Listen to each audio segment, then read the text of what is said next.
Maths academy open एवं distance education हेतु तखतपुर कवर्धा मुंगेली में संचालित। सभी शासकीय नौकरियों में मान्य या विभागीय पदोन्नति एवं क्रमोन्नति हेतु शासकीय कर्मचारी भी प्रवेश ले सकते हैं। तो आज ही संपर्क करें 8815065776 पर।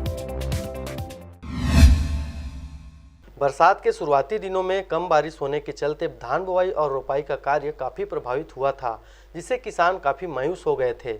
और इस वर्ष मौसम की बेरुखी के चलते धान रोपाई के कार्य में भी देरी हुई है। मगर देर सवेर ही सही मानसून के आखिरी समय में जिले में अच्छी बारिश होने की वजह से किसानों में खुशी देखी जा रही है और वर्तमान समय में धान रोपाई का कार्य लगभग समाप्ति की ओर है। बारिश में देरी होने की वजह से किसानों द्वारा धान के फसल को रोपाई विधि और धान को जेड़ी आते तक भिगोकर लेई विधि से भी फसल लगाया जा रहा है।